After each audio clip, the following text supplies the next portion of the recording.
Okay, ayos at andito ka na ngayon. Congratulations. And I'm so happy na makita ka ngayong araw na to. And I'm so excited na i-share sa iyo yung mga pag-uusapan natin dito sa free video series na to.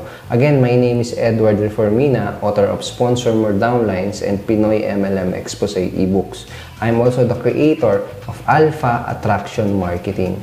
Nagtuturo at nagtutrain ako ng mga Filipino network marketers na katulad mo kung paano nila gagamitin ang internet para sa kanilang network marketing, MLM at home-based business. And welcome dito sa aking home office and welcome dito sa video number 1. Itong video na pinapanood mo ngayon, ito lang yung part 1 o video number 1 ng 3 free videos na ipapadala ko sa iyo.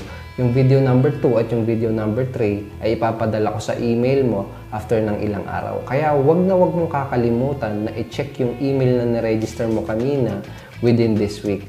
Okay? Dahil doon ko ipapadala yung link kung saan mo mapapanood yung video number 2 at yung video number 3. So wag na natin patagalin pa. Simulan na natin tong video number 1 training na to. Dito sa free videos na mapapanood mo, i-share ko sa iyo yung mga ideas at strategies na natutunan ko kung paano gagamitin at i-leverage ang internet para magawa mong makapag-attract ng mga qualified at ng mga interested na prospects na sasali sa business mo.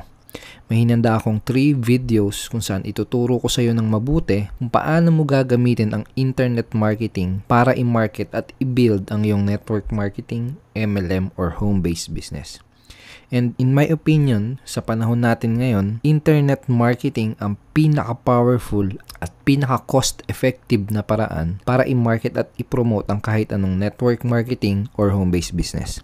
Sa panahon kasi natin ngayon, ang laki ng sasayangin mong opportunity kung hindi ka magte-take advantage at kapag hindi mo inaral kung paano gagamitin ang internet para sa business mo. Para mas maunawaan mo ng mabuti kung ano yung power na nasa kamay mo, years ago, napakahirap at napakamahal ng gagastusin mo para maraming mga tao ang makakita ng products at ng opportunity mo. Ano-ano ba yung mga options dati? Mag-advertise ka sa dyaryo, sa magazine, TV o kaya radyo. Alam mo naman siguro kung gaano kamahal ang babayad dyan. So, hindi kayang ma-afford ng mga nagsisimulang entrepreneur at ng mga nagsisimulang networker ang mga investment para market at makapag-promote gamit ang mga mediums na yan. Pero ngayon, dahil sa tulong ng internet at ng mga bagong technology, pwede mo nang magawa na libo-libong tao o kahit daang libong tao pa ang makakita ng offer mo. At pwede mo yung magawa nang wala kang gagastusin sa advertising o kaya naman ay sobrang liit lang ng magiging investment mo kumpara sa kailangan mong gastusin noong panahon dati. And marami ring mga network marketers at home-based business owners ang sinusubukan ng gamitin ng internet para sa kanilang mga businesses. Pero unfortunately, karamihan sa kanila ay maling strategy at maling mga klase ng website ang ginagamit at ginagawa. In this free video series, ang ituturo ko sa iyo ay yung effective, proven at tested na mga strategy. Ang tuturo ko sa iyo ay yung mga mismong strategy na ginagawa at ginagamit ko para makapag-generate ng libo-libong qualified prospects or leads para sa aking business.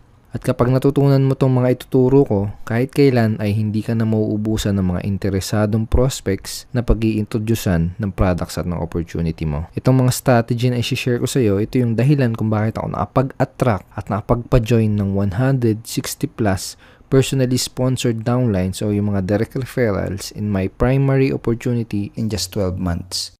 At hindi lang yun. Nagawa ko na makapag-attract at makapag-sponsor ng 160 plus downlines nang hindi ako nag-a-approach at kumakausap ng mga strangers, hindi ako nagpamigay ng flyer sa kalsada, at hindi ako nangulit at nag-convince sa mga kamag-anak at kaibigan ko. Nagawa ko yun sa tulong ng internet at sa tulong ng strategy na gusto kong i-share sa iyo.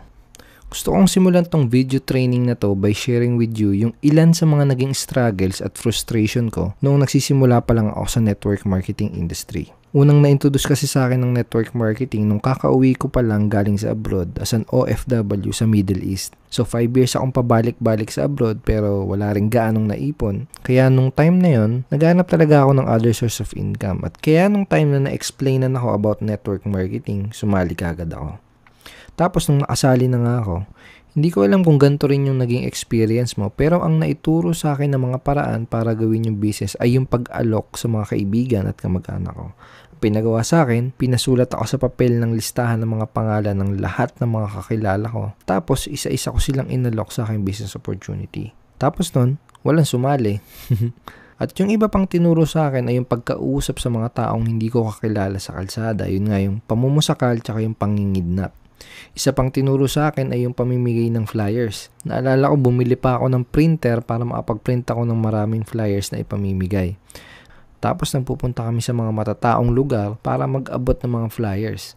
Karamihan dun sa napagbibigyan ko ay tinatapon lang yung papel na inaabot ko. Yung iba naman para akong invisible, hindi ako pinapansin. Tapos, lagi ko rin bit-bit yung clearbook ko para ready ako palaging mag-explain at maglatag ng complan. Sobrang kumapal rin talaga mukha ko noon kasi nagpe-present ako kahit sa mga taong nakakatabi ko lang sa bus. Okay? So, walang masama sa mga approach na yun, pero hindi sila nag-work para sa akin at sa napakaraming networkers na nakausap at nakilala ko. But those approach may work for some people. Kung ikaw yung tipo na nag-e-enjoy sa pagkausap ng kung sino-sinong taong makakasalubong mo sa kalsada, sa malls at kung saan-saan pa, kung ikaw yung tipo na nag-e-enjoy sa paulit-ulit na rejections mula sa mga kamag-anak at kaibigan mo, kung ikaw yung tipo ng ganun, those strategies may work for you. Pero kung kagaya mo ko at kung kagaya ka ng karamihang network marketers na nakausap at nakilala ko na hindi komportable sa ganong klaseng approach ng pag-build ng business at kung hindi ka nag-e-enjoy sa pamimigay ng flyers at sa pamumusakal o kaya naman kung ikaw yung tipo na nasubukan na yung ganong paraan pero katulad ko ay hindi rin nag-work para sa iyo yung mga approach na yun, I have a good news for you dahil baka itong strategy na ituturo ko sa video training series na to ang makatulong sa iyo. So, nung ginagawa ko nga yung mga traditional strategies, nag-struggle talaga ako. Wala akong mapasali kahit ang dami ko nang nakausap at ang dami ko nang napag-alokan na tao. Kaya na-realize ko kagad na merong 2 major limitations sa mga old school at traditional strategies. At ang 2 major limitations na yon ay quality at quantity. Quality muna ang pag-usapan natin. Ang naging problema ko nung mga strangers ang nilapitan at inalok ko sa pamamagitan ng flyering at pamumusakal ay karamihan sa kanila ay walang interest dun sa inaalok ko. I know the company and the products are good. Walang duda. Ang hindi ko maintindihan ay kung bakit hindi nila makita yung nakita ko dun sa opportunity. Malamang ganun din ang pinagtataka mo ngayon. Malamang ito rin yung tanong na tumatakbo sa isipan mo. Ang ganda-ganda naman ng opportunity mo, ang ganda ng benefits, ang ganda ng products, pero ang nakakagulat, bakit hindi sila interesado? At bakit hindi sila bumibili at sumasali? Well, simple lang ang sagot o explanation kung bakit hindi sila interesado. At yun ay dahil wala sila nung desire na kagaya na meron ka at meron ako. Ano yung mga desire na yun? Desire to have a better lifestyle, desire to have more time and more money, desire to help others succeed, etc. etc. Kung pampapayat or for weight loss yung product na inaalok mo, ang dahilan kaya hindi sila bumili ay dahil wala silang desire na pumayat. Wala silang pinakitang interest at wala silang desire dun sa offer mo. Kung pampaputi ang products mo, kaya sila hindi bumili, simple lang, wala silang desire pumuti. Wala silang pinakitang interest at wala silang desire dun sa offer mo. Kung food supplement naman ang binibenta mo, kaya sila hindi bumili, simple lang din, wala silang desire maging healthy. Wala silang pinakitang interest at wala silang desire dun sa offer mo. Kung information products like e-books ang binibenta mo, kapag hindi sila bumili, simple lang ang sagot, wala silang desire matuto. Wala silang pinakitang interest at wala silang desire dun sa offer mo. Kung hindi sila sumali sa opportunity na inaalok mo, simple lang ang explanation. Wala silang desire magkaroon ng better lifestyle, wala silang desire magkaroon ng mas maraming income at oras katulad mo. Wala silang pinakitang interest at wala silang desire dun sa offer mo. Kalokohan kasi yung mga nagsasabi na wala silang time, wala silang pera. Kapag ang tao kasi ay may desire dun sa isang bagay, they will find a way. Hahanap at hahanap sila ng paraan para makuha yung bagay na yun. So ang tanong, paano ba natin magagawa na puros interesado yung mga taong makakausap at makakakita ng products at opportunity natin? Simple lang din ang sagot. Hanap ka ng mga tao na meron ng desire sa kung ano man ang ino-offer mo. At pagkatapos, ilagay mo sa harapan nila yung products or opportunity mo. At magagawa mo yun sa tulong ng internet. Isipin mo, ikaw nung bago mo palang makita yung opportunity na pinasukan mo, most probably ay may desire ka na. May desire ka na magkaroon ng better lifestyle, may desire ka na dun sa solution na pinoprovide ng products mo, etc. Kaya nung oras na makita mo yung opportunity mo, you took immediate action, tama ba? Kailangan ang targetin mo ay yung mga taong kagaya mo using effective internet marketing strategies. Kailangan mong gawin ay targetin yung mga taong kagaya mo na may desire na o mataas yung possibilities na magkaroon ng desire dun sa products at opportunity na ina-offer mo. And to be honest with you, ang pinaka-worst na paraan para humanap ng tao na may katulad na desire na meron ka o kagaya mo ay yung pagkausap sa mga random people sa kalsada. Dahil karamihan talaga na makakausap mo sa kalsada ay hindi magiging interesado. Pero imagine kung yung mga makakakita ng ads or ng presentation mo ay yung mga kagaya mo. Tingin mo mapapasali mo rin ba sila ng mas madali? There are two ways to market your business sa panahon natin ngayon. Wala na tayo sa 1960s, wala tayo sa 1970s, at hindi rin tayo nasa 1980s. Ang pag-uusapan natin ay yung two ways to market sa panahon natin ngayon. First way ay yung ala chamba style. Paano to? Kausapin mo lahat ng humihingang makasalubong mo hanggang sa makachamba ka ng tao na kagaya mo o kagaya natin na may desire. Okay? Kaya ala chamba. Tumachamba ka lang. Parang parang nagsuot ka ng blindfold tapos sinusubukan mo makashoot sa basketball ring. Nagbabaka sakali ka na makachamba. Pangalawang way to market your business sa panahon natin ngayon is internet marketing. And in my opinion, kung gusto mong makapag-save ng pera, oras at panahon, at kung gusto mong maging effective, ito yung strategy na kailangan mong gawin para sa business mo. Ito yung strategy na ginagawa ko, and I'm using the power of internet to locate yung mga tao na may desire kagaya ko, katapos nilalagay ko yung offer ko sa harapan nila. Effective marketing is knowing who is your target market and positioning your offer in front of them. Positioning your offer sa harap ng mga tao na may desire na sa kung ano man ang ino-offer mo. May kukwento ko sa yung isang analogy para mas maunawaan natin ng mas mabuti itong idea na to.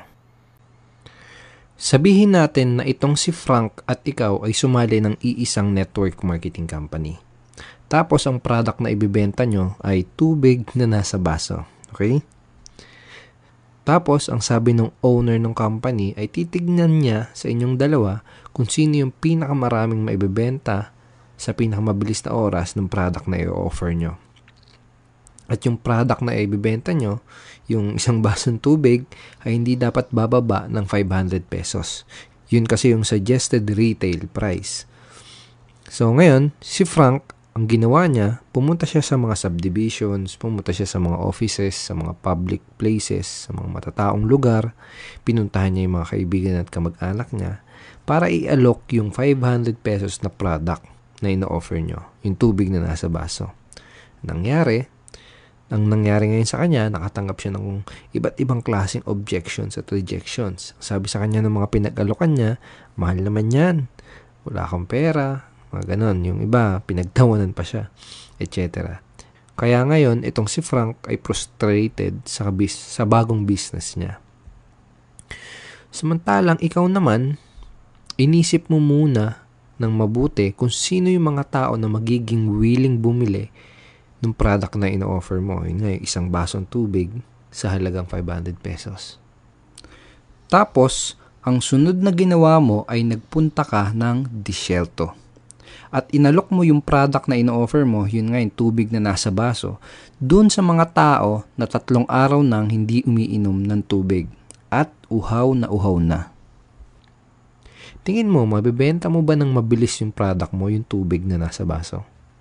Tingin mo kahit doblehin o triplehin mo yung presyo ng product na binibenta mo, ay bibili pa rin sila? Oo naman. Diba? Kasi may desire at needs nila yung product na ina-offer mo. At sa tingin mo, sino sa inyong dalawa ni Frank ang magkakaresulta at magiging successful sa bagong business na pinasok nyo? Alam ko na tong example na to ay medyo may pagkakuwela, medyo exaggerated. Pero yung point na gusto kong maintindihan mo ay yung kapag ang prospect na pinag-alukan mo ay yung may desire or may need na sa kung ano man yung ino-offer mo, hindi ka na mahihirapan na magbenta. Hindi mo na kailangan mag-convince, hindi mo na kailangan mang-hype, etc.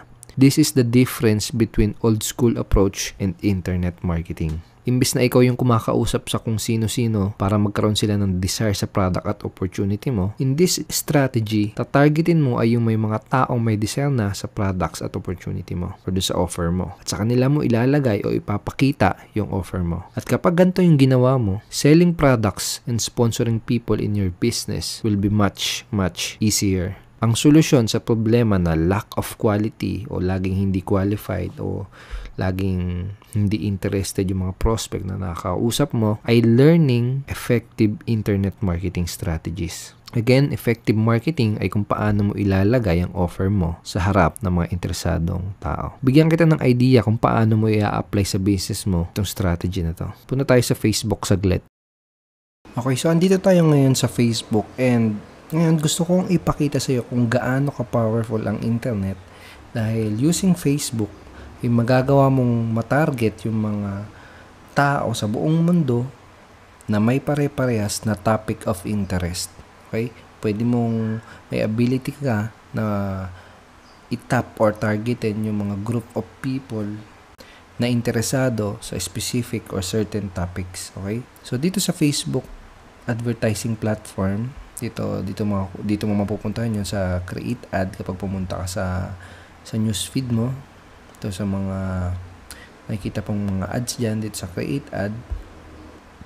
At dito sa create ad page, basically pag gagawa ka ng Facebook ads, ito yung page na mapupuntahan mo. And dito sa bandang baba, ito yung gusto kong ipakita sa iyo. Dito sa create your audience, okay? Papakita ko sa iyo kung ano-ano yung mga pwede mong gawin dito sa setting na to. Okay, so sa location, enter the name of one or more countries. So pwede kang maglagay diyan ng mga countries. Okay, so for example, gusto mo mga targetin ay yung mga Facebook user na nasa Pilipinas. So yan, pwede mong ilagay Philippines. So makikita mo 34 million people. Okay, so pwede ka rin maglagay dyan ng United States. Pwede mong dagdagan. So makikita mo, mag-update yung number dito maging 214 million people Facebook user na nasa dalawang countries na yan. So in this example, sabihin natin na yung mga nasa Philippines lang muna yung titingnan natin. Okay, so pangalawa dito sa age. So pwede mo ring i-filter out kung anong age yung mga gusto mong targetin. So for example, 20 years old and above lang yung gusto natin targetin. So nakita mo nag-update ulit, naging 24 million. Kanina galing sa 34 million. Okay? Andito pwede may option ka din na pwede mong kung gusto mong puro lalaki lang ito-targetin mo, okay lang din. For example, may product ka na pang babae lang, pwede mong targetin is mga puros babae lang. Okay? So in this example, piliin natin yung all. Okay? Andito sa bandang baba, may mga options ka rin na itong sa relationship status, pwede mong i-check or i-uncheck yung mga option na yan. For example, gusto mo yung mga single lang. For example, may specific product or offer ka or service na para sa mga single lang. Pwede yan. Okay? So, pwede rin yung mga nasa in a relationship. Okay? So, you get the idea. So, lagyan natin all. And dito, yung pinaka-importanting part is ito. Itong precise interest. Okay? So, dito sa precise interest, pag tinignan natin, basahin natin, Facebook can help you target people based on their interest by looking at things such as the page that they like, okay, sa their interests and activities. Sabi dito, pwede mo daw targetin yung mga Facebook user based on sa mga bagay na pinakita nilang interesado sila. For example, yung mga page na nilike nila, yung mga sinulat nila sa wall post nila, okay, do sa mga post na nilike nila, okay, do sa mga videos na pinanood nila, etc. So, dito sa precise interest, pwede kang mag-type ng mga keywords or markets or niche or interest, and para mas okay, ipakita ko na lang sa'yo. So, for example, sabihin natin na yung product na ino-offer ng company mo or product na ino-offer mo ay related sa health and fitness. Sabihin natin ganun. So, pwede mo diyang i-type health and fitness.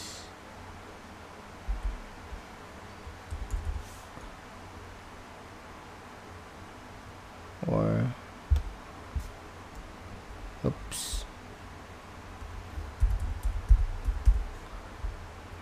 ito, health diet.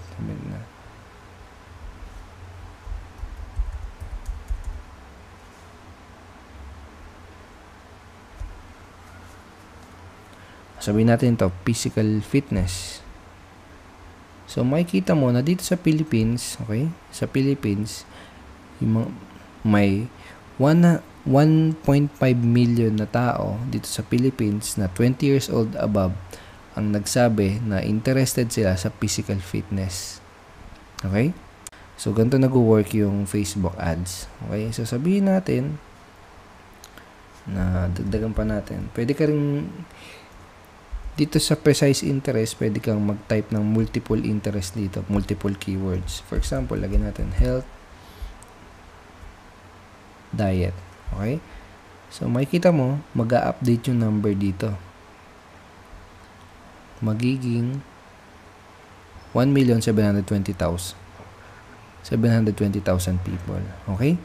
So, imagine, ganyang karami yung makakakita ng website mo or ng blog mo. O kaya, ganyang karami yung kaya mong targetin na makakakita ng opportunity or ng products presentation mo. Okay? So, na-imagine mo na kung yung power niya, di ba? O, sabihin natin na filter out mo lang yung cities. For example, gusto mo lang targetin is yung nasa Manila. Okay? Para mapapapunta mo sa office. So, yan. Nakikita mo na 178,000 people who lives in Philippines in Manila, age exactly 20 and older, who like physical fitness or healthy diet. Okay? So, ganyan kadami, 178,000 people. Okay? O, sabihin naman natin na ang product na ino-offer mo is skin whitening. Tingnan natin kung meron. Pampaputi. Diba? So, ito, skin whitening. So, makikita mo dito na 62,000 people na nasa Manila. Okay? Yung 62,000 Facebook user na nagsabi na interesado sila sa skin whitening. So, sabihin natin sa buong Pilipinas yung gusto mo targetin. Ka-close natin yung Manila. So, ngayon, nag-update siya. Nakalagay 620,000 people na 20 years old and above na nasa Pilipinas na interest sa topic na skin whitening or interesado na paputiin yung balat nila. Okay? So, imagine na may skin whitening product ka and ganyang karami yung potential prospect na pwedeng makakita ng offer mo. Imagine kung gaano ka-powerful yun, di ba? O, sabihin naman natin na tina-target mo is yung interested na magtrabaho na nasa bahay lang. Okay, so ito, sabihin natin, work at home parent. Okay, so dito sa potential audience, nakalagay is 122,000 people. Okay, so itong suggested likes and interest, pwede mo rin i-click yan. For example, itong home business, pwede mo i-click yan, masasama rin siya dito sa precise interest. So, nakita mo, nag-update, naging 200,000. Okay? So, imagine yan yung ganyang karami yung tao na pwede mong itap or i-targetin para makakita ng business presentation mo. Okay? Sabihin naman natin na yung product na ino-offer ng company mo is related sa weight loss. Sabihin natin, ito, weight loss. Okay, so dito sa weight loss, makikita mo na merong 2 million people na nagsabi, na nagpakita na based on dun sa mga page na nila-like nila, based dun sa mga pinapost nila, based dun sa mga post na nila-like nila, Okay, so 2 million people na nagsabi na interest sila about sa topic na weight loss. Okay, imagine ganyan karami yung tao na makakita ng product presentation mo. So, pwede rin nating i-click tong dieting. Again, mag-update to. Kasi naging 2.2 million. So, sabihin natin ito, click din natin, obesity. Okay, so about healthy diet. Click natin kung bago. Okay, so you get the idea. Okay, kung gaano ka-powerful ito. Imagine na tatarget mo yung gantong karaming tao na nagsabi na interested sila sa certain topics or certain interest. Kahit ano pa ang product or opportunity na ino-offer mo, basta may value yan at basta nakakasolve yan ng kahit anong klaseng problema, sigurado ay may market at may mga grupo ng mga tao na interesado dyan sa ino-offer mo. At ang maganda, hindi mo kailangang pumunta sa desierto o kung saang lugar pa para mahanap itong mga interested prospects na to. Sa panahon ngayon, madali mong mailalagay sa harapan ng mga interesadong prospects ang offer mo gamit ang internet. Dahil yung mga tao na may desire sa isang topic ay ginagamit nila ang internet para ipakita na interested sila dun sa bagay or sa topic na yun. Nagsasearch sila sa Google tungkol sa topic na yun, nagla-like sila sa mga Facebook ng mga fan pages, books, posts na related sa topic na yun, nanonood sila sa YouTube ng mga videos na tungkol sa topic na yun, nagbabasa sila ng mga blog posts tungkol sa topic na yun, etc. Isa pang solusyon para masolve itong problema na lack of quality prospects ay kailangan mong maintindihan na people buy and join from people that they know, like, and trust. Hindi mo ba natanong kung bakit kaya yung mga ibang mga prospects, kahit sinabi naman nila na nagustuhan nila yung business o products mo, ay hindi pa rin sila gumawa ng aksyon para bumili at sumali? Nangyari na ba yun sa'yo? Hindi mo ba natanong kung bakit kaya ganun?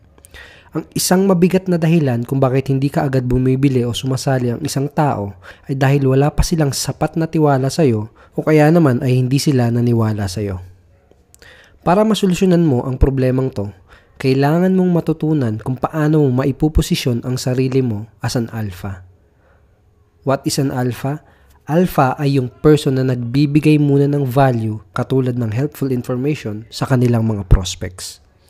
Kapag nagbibigay ka kasi ng value, ma-appreciate ka ng mga prospects mo dahil ikaw muna ang unang nag-invest sa kanila. Hindi mo muna inisip ang sarili mo at ang inisip mo muna ay ang makatulong sa kanila. At dahil dito, your prospects are going to like you. At kapag nakatulong sa kanila yung binigay mong valuable information, this will establish trust sa mga prospect mo at yun yung perfect na time para i-introduce mo sa kanila yung mga products at opportunity mo.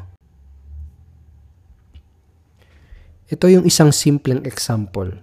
Kung mga weight loss products ang binibenta mo, imbis na bentahan at alukin mo kagad sila, pwede ka munang mag-offer ng mga libreng articles, free ebooks, or free newsletter na pwedeng ang topic ay how to lose weight fast o kaya naman ay 10 new tips how to become fit without going to the gym. Or kahit anong valuable information na makakatulong sa kanila para makuha nila yung result na gusto nila o para masolve ang problema nila. Pagkatapos, kapag nakapag-provide ka na ng mga valuable information, this will create goodwill and trust sa mga prospects mo. And that is the best time para i-recommend mo sa kanila ang products na ino-offer mo. Mas mataas yung magiging chance na bumili sila dahil nag-invest ka muna ng effort para makapag-gain ng tiwala sa mga prospect mo. Pagkatapos kong matutunan itong technique na to, itong positioning as an alpha, nagawa ko rin na mismo mga prospect ang kukontak sa akin para magtanong kung pwede ba silang bumili ng products ko at kung pwede ba silang sumali sa business at sa team ko. Mga taong hindi ko kakilala at hindi ko pa nakakausap kahit kailan, ang bigla na lang nag-i-email, nagte-text o tumatawag sa akin para sabihin na ready na silang mag-join sa business ko or bumili ng products na ino-offer ko. Ito yung ilan sa mga emails, text at messages na natatanggap ko consistently mula sa mga prospect na gustong sumali sa akin ng kusa. Imagine na ganito rin yung mga email at text na natatanggap mo. Imagine na may mga tumatawag rin sa'yo para sabihin na interesado sila sa opportunity mo at ready na silang sumali sa business mo. Tingin mo, mahihirapan ka pa kaya sa business mo kapag ganito yung nangyari sa'yo? Ang tanong, paano mo ba magagawa to? Madali lang. Nagawa ko to dahil gumamit ako ng isang tipo ng website na ang tawag ay blog. At ito yung ginamit kong tool para maiposition ang sarili ko as a value giver or isang alpha. Ito yung tool na ginamit ko para makapag-provide ng value sa mga prospect ko at para makapag-build ng trust. Kaya nung time na pinakita ko na yung ina-offer ko na opportunity at products, ay meron na silang tiwala sa akin. Hindi ko na sila kinailangang kumbinsehin at hindi ko na sila kailangang pilitin dahil ready na nga silang bumili at sumali. Kaya ang madalas na nangyayari, sila pa mismo yung nagkukusa na kumontak sa akin para sabihin na ready na silang bumili at sumali.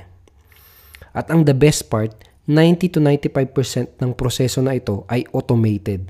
Dahil kahit na natutulog ako, kahit na namamasyal ako kasama ang family ko, yung mga websites na ginawa ko ang busy sa pag-provide ng value, sa pag-build ng tiwala, at sa pagbenta ng products at opportunity ko. This is an easy system and strategy na madali mo ring ma-apply sa business mo. Ang kailangan mo lang gawin ay mag-provide muna ng value sa mga prospect mo para makapag-establish ka rin ng tiwala sa kanila.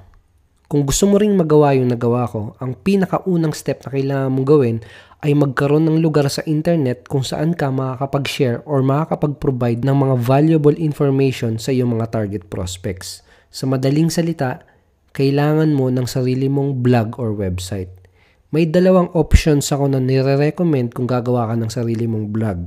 Yun ay wordpress.org at blogger.com. May hinanda rin akong ibang mga video training kung saan step by step kitang i-guide kung paano ka madaling makakapag-set up ng sarili mong website o blog. Abangan mo na lang kung paano ka magkakaroon ng access sa mga special video training na to. Okay, I hope marami kang natutunan dito sa training na to and I hope ay nag-enjoy ka sa panonood ng video na to dahil ako mismo ay nag-enjoy sa pag-create ng video na to. Dun sa video number 2 na ipapadala ko sa'yo after 2 days, ituturo ko naman sa'yo yung napaka-powerful na marketing strategy at yung software na ginagamit ko para hindi ako mauubusan ng mga high-quality prospects or leads na pumapasok sa business ko. Okay, basically, yun yung strategy at yung software or tool na ginagamit ko para magkaroon ako ng tuloy-tuloy na supply ng mga high-quality prospects or leads sa business ko. Kaya wag mong kakalimutan na i-check ang email mo after 2 days. Tsaka kung nagustuhan mo yung mga pinag-usapan natin dito sa video na to, make sure na i-click mo yung like button dito sa baba ng video na to and wag mo rin kakalimutan na maglagay ng comment. Doon sa comment, pwede mong ilagay kung ano yung masasabi mo dito sa mga naituro ko sa'yo. Pwede ka rin mag-post ng question na gusto mong itanong sa akin and I will try my best na sagutin yung question mo as soon as I can.